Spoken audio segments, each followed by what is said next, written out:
दोस्तों आज हम जानेंगे कैसी होती है अंतरिक्ष में एस्ट्रोनॉट्स की जिंदगी। दोस्तों हमारी आकाशगंगा में 200 बिलियन प्लेनेट है और अंतरिक्ष में आकाशगंगा जैसी 2 लाख करोड़ गैलेक्सी हैं, जिनमें अरबों खरबों प्लेनेट हैं और स्टार, उल्कापिंड और क्षुद्र ग्रह मौजूद हैं। इसी से आप अंदाजा लगा सकते हैं कि यह यूनिवर्स कितना बड़ा है। और यहां हमारी पृथ्वी एक चावल के दाने जितनी तक्ष है।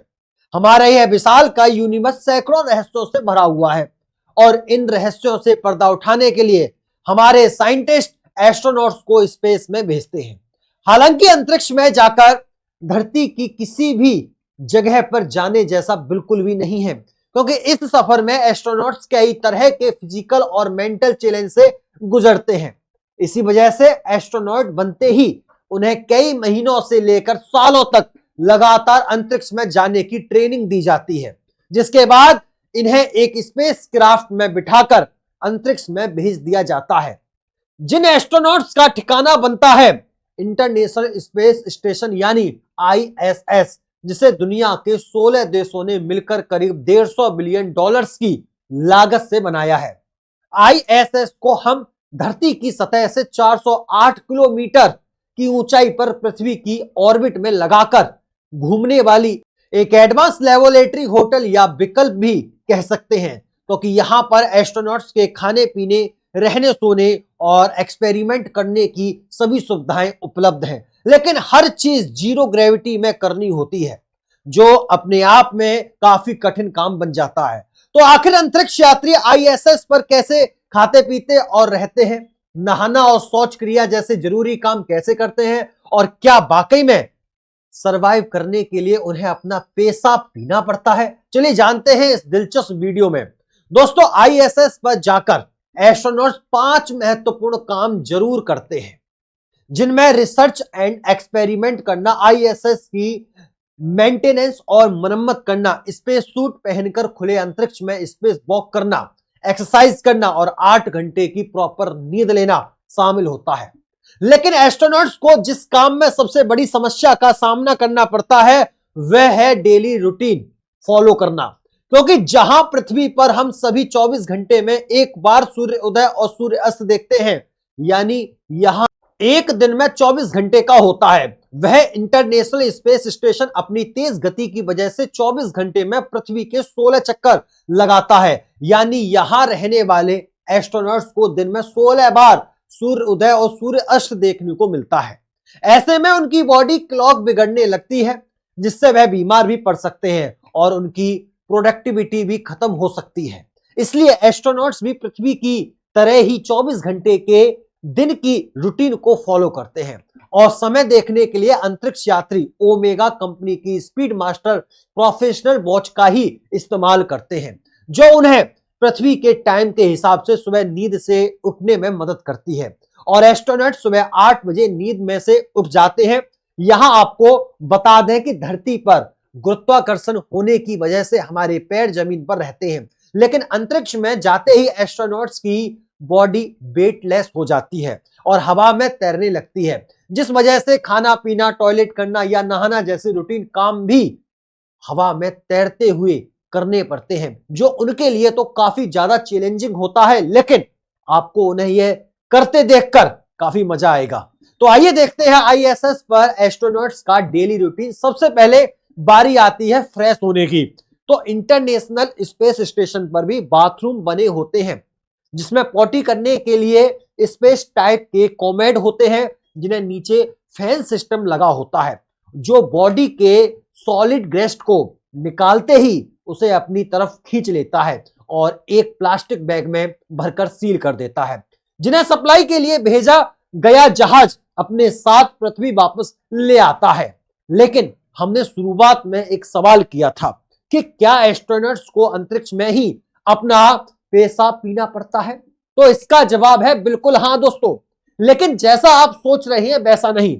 दरअसल लिक्विड वेस्ट यानी पेशाब के लिए हर एक एस्ट्रोनॉट्स के पास एक प्लास्टिक बैग होती है, और आपको बता दूं कि यह सेक्शन ट्यूब होती है जो हर तरह के लिक्विड वेस्ट को खींचकर एक खास तरह के उपकरण में भेजता है, जो एक इलेक्ट्रोलिसिस प्रोसेस की मदद से इसमें से फ्रेश ऑक्सीजन और पीने का पानी बनाता है।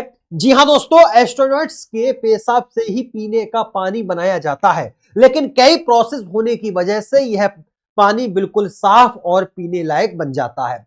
और आपको यह जानकर हैरानी होगी कि नासा ने सिर्फ इस वाटर रिकवरी सिस्टम पर ही $250 मिलियन खर्च कर दिए थे।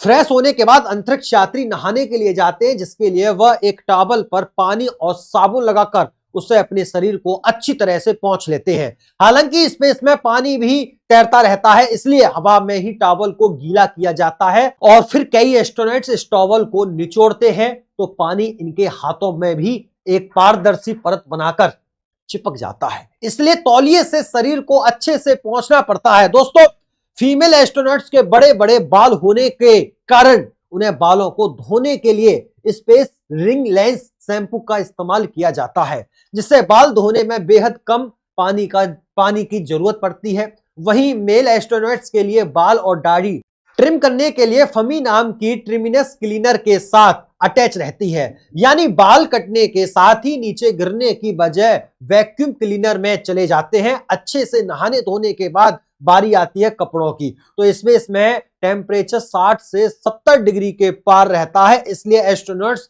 हाफ स्लिप टी शर्ट और शॉर्ट्स पहनना ही पसंद करते हैं। और मजेदार बात यह है कि जैसे आजकल के कुछ आलसी यंगस्टर कई दिनों तक ऐसे ही कपड़े पहनकर रहते हैं, वैसे ही एस्ट्रोनॉट्स भी कई दिनों तक एक ही टी शर्ट पहनकर रहते हैं, क्योंकि आईएसएस पर कपड़े धोने की कोई व्यवस्था नहीं है। अब दोस्तों, घर से इतना दूर रहने की वजह से कई बार एस्ट्रोनॉट्स को परिवार की याद भी आ जाती है और उन्हें रोना भी आता है। लेकिन क्या स्पेस में रोया जा सकता है? और अगर हाँ, तो उनके आंसू कहां जाते हैं? तो इस बात का जवाब देने के लिए एक एस्ट्रोनॉट्स ने अपनी आंखों में पानी डालकर रोने की कोशिश की थी, जिस दौरान उनकी आंख से आंसू निकल तो रहे थे, लेकिन नीचे गिरने की बजाय चेहरे पर चिपक कर तैर रहे थे, जिसे पहुंचने के लिए चावल की जरूरत पड़ती है। खाने की बात करें तो एस्ट्रोनॉट धरती से खाना अपने साथ ले जाते हैं और वह हाइड्रेट फॉर्म में होता है, ताकि वह लंबे समय तक खराब ना हो पाए। आमतौर पर खाने में अंडे, मीट, ब्रेड और सब्जियां होती हैं, जिन्हें खास तौर पर जापान, अमेरिका और रूस में ही तैयार किया जाता है। बर्तन भी खास तरह से डिजाइन किए जाते हैं ताकि ग्रेविटी के बिना कटे और चम्मच किसी की आंख, नाक और कान में ना घुस जाए। तो अपने पसंद के रेडी टू पैकेट चुनकर एस्ट्रोनॉट्स उसमें गर्म पानी मिलाकर कुछ देर के लिए छोड़ देते हैं और उनका खाना तैयार हो जाता है, जिससे यह लोग साथ मिलकर खाते हैं। आपको बता दें कि एस्ट्रोनॉट सुबह 9 बजे ब्रेकफास्ट करते हैं, दोपहर के 1 बजे लंच करते हैं और 7 बजे डिनर जैसी 3 मील्स लेते हैं। अब डेली लाइफ एक्टिविटीज पूरी होने के बाद बारी आती है काम करने की, तो इसके लिए एस्ट्रोनॉट सबसे पहले अपने इक्विपमेंट चेक करते हैं और फिर इंटरनेट के जरिए मशीन कंट्रोल रूम से कांटेक्ट करके पूरे मिशन का अपडेट देते हैं। फिर ये अपने सभी वर्क को पूरा करते हैं। जी हां दोस्तों, आईएसएस पर वाईफाई लगा हुआ होता है, लेकिन इसके जरिए एस्ट्रोनॉट रील्स, मूवीज वगैरह नहीं देख सकते, बस जरूरत हो तो उसकी मरम्मत कर सकते हैं। हालांकि रोजाना स्पेस वॉक करना कंपलसरी नहीं होता, मगर वॉक आउट जरूरी होता है, क्योंकि ग्रेविटी न होने की वजह से एस्ट्रोनॉट्स के शरीर में हड्डियां और मांसपेशियों में कमजोरी आने की समस्या हो सकती है। इसलिए अपना काम पूरा करने के बाद ये लोग रोजाना वर्कआउट करते हैं, जिसके लिए ये ट्रेडमिल पर दौड़ते हैं, साइकिलिंग करते हैं और बॉडी स्ट्रेचिंग करते हैं। आखिर में डिनर करने के बाद एस्ट्रोनॉट साथ में बैठकर गप्पे भी लड़ाते हैं या अपना काम पूरा करते हैं। फिर करीब 10:30 बजे ये लोग अपने स्लीपिंग पॉट में जाकर सो जाते हैं। रेलवे के डिब्बों में लगे बर्थ के जैसे ही बेड पर खुद के शरीर को स्लीपिंग बैग में बांधना होता है, ताकि अपने शरीर को एक जगह पर रखकर नींद ले सकें। और अपने स्लीपिंग पॉड में ही सोने से पहले यह लोग अपना लैपटॉप भी चला सकते हैं, अपनी बुक्स भी पढ़ सकते हैं, जिसके बाद यह लोग 8 घंटे की प्रॉपर जरूरी नींद लेते हैं। फिर दूसरे दिन सुबह उठकर इसी रूटीन को दोबारा फॉलो करते हैं। दोस्तों, कभी ना कभी आपके दिमाग में यह सवाल तो जरूर आया होगा कि क्या स्पेस में एस्ट्रोनॉट्स फिजिकल रिलेशन बना सकते हैं? तो बना सकते हैं, तो कैसे? दोस्तों ध्यान दीजिएगा, तो आपको बता दें कि स्पेस में लव मेकिंग करना बिल्कुल एक अलग अनुभव होता है। हालांकि आज तक इस बात का जिक्र सिर्फ किताबों और फिल्मों में किया जाता है, लेकिन फ्रेंच ऑथर पियरे कोलर ने अपनी बुक द लास्ट मिशन में इस बात का जिक्र किया था कि आउटर स्पेस में भी इसका एक सीक्रेट एक्सपेरिमेंट किया गया था। यानी कि एस्ट्रोनॉट्स की एक जोड़ी स्पेस में फिजिकल रिलेशन बना चुकी है। खैर दोस्तों, देखा आपने कि दूर से सुहाना लगने वाला एस्ट्रोनॉट्स का जीवन असल में कितना ज्यादा चुनौतियों से भरा हुआ होता है। तो क्या मौका मिलने पर आप कभी एस्ट्रोनॉट्स बनकर स्पेस में जाना चाहेंगे? कमेंट्स में अपनी राय, अपना ओपिनियन जरूर बताइएगा। अगर यह वीडियो अच्छी लगी हो तो इसे लाइक करें, दोस्तों में शेयर करें, और ऐसे ही दिलचस्प, शानदार, बेहतरीन वीडियो देखने के लिए हमारे चैनल को आज अभी तुरंत सब्सक्राइब करें। फिर मुलाकात होती है ऐसे ही दिलचस्प वीडियो में। तब तक के लिए राधे राधे, राम राम, जय श्री राम, जय हिंद, जय भारत, वंदे मातरम।